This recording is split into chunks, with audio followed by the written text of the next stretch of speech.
Bago lang naagyoy duha ka butang nga akong namatngunan nga dili angay buhaton sa mga Pilipino kung moadto sila sa laing lugar.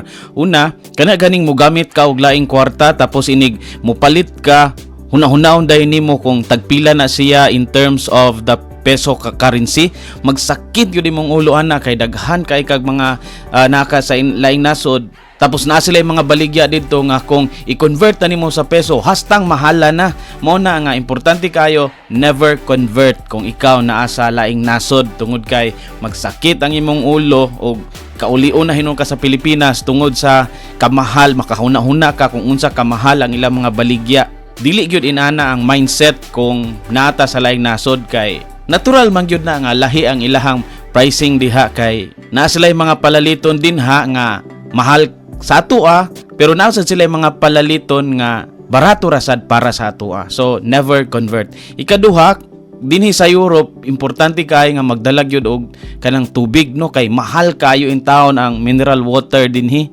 Nigana na sad ang pag-convert nako, pagsugod yun nako dinhi mo nga ako ang na realize nga importante kay magdala kanunay og tubig.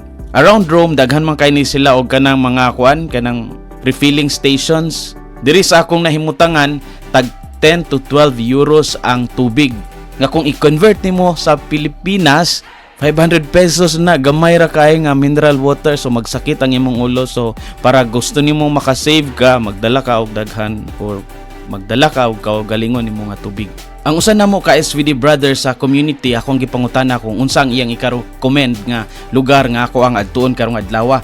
Basig mangutana mo nganong wala ko'y kauban nga SVD karong panahona nga samtang na ako dinhi sa Roma tungod kay ang ako ang community pag-abot man gud nako dinhi nag-retreat sila. Pero nalipay rasad ko kay nindot man basad ning usahay mag solo flight ta, di ba? So katong brother nga akong gipangutana ang iyang gi-recommend kini siyang Ostia Antica. Ang na-appreciate kay nako dinhi sa Roma no kay very efficient ang ilang train system. I think overall Europe ang train system nila very efficient kayo. So kung asa ka gustong moadto dali ra kaayo.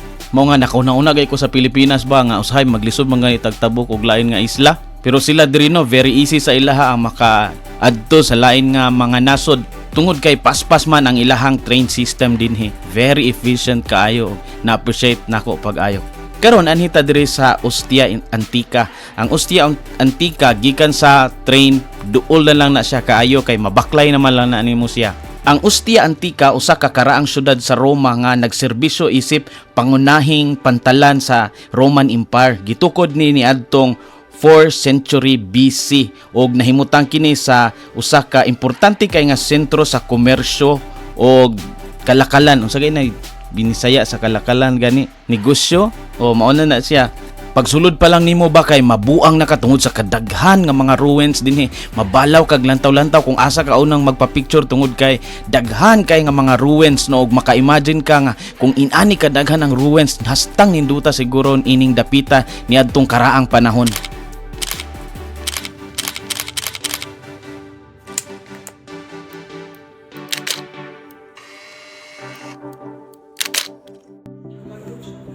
So finally I have naanatay ticket and kini siya nga ticket gamito ni nato siya for paglibot din here. I was told that the ticket counter nga this is a very big place and kinahanglan ni siya nga actually nga i-shuttle but aside from paying this which is 19 euro kinahanglan nga mag-add ka og 2 euros more para maka-appeal ka sa shuttle bus. But I decided not to join the shuttle bus. Mag-walking lang ta karon dinhi sa lugar Ostia Antica, no? So yung sila nga mao ni siya ang gateway to the different parts of the world nga member of the Roman Empire. So let's see. So okay, wala man tayo labot sa mga tour kita ra gyud diri so maningkamot agatua. Isa sa mga ganahan kay nako ba nga kung moadto kay kog laing lugar is to always see kanang lantaw og mga ruins. In the Archdiocese of Cebu there are also several ruins, especially kadtong mga ruins of the kini siya mga more raids, but oh this is amazing. So poor ruins. So, try tag sa periodic nila. Tuloy tayo na nasa 2 hours. Nandun siguro bulan tao pag yun. Wow. Wow. Kan kayo kagmakitan rin. À l'arrivée du portique de Jésus, c'est un lieu indécisé que du thermique de thermique. Wow.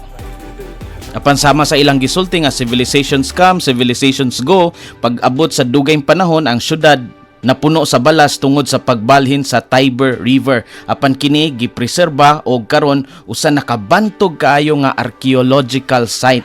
Makita sa Ostia Antica ang mga karaang balay, mga tindahan, mga public baths, teatro og simbahan nga nagpakita sa kinabuhi sa mga karaang Romano. This is really more of an archaeological site.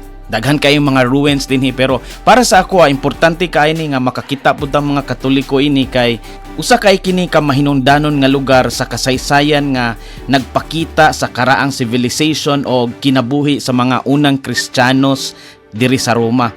Kini usa ka karaang syudad nga nagpanday sa daghang mga archaeological finds. Lakip na ang mga simbahan, mga villa o mga artifacts nga nagpakita sa relihiyosong kinabuhi sa unang panahon. So, mao ni ang ilang amphitheater.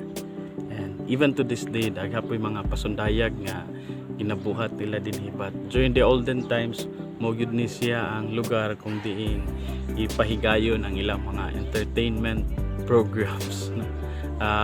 Ilahang mga teatro o uban pa nga mga pasundayag para sa ilahang madlang people under the Roman Empire.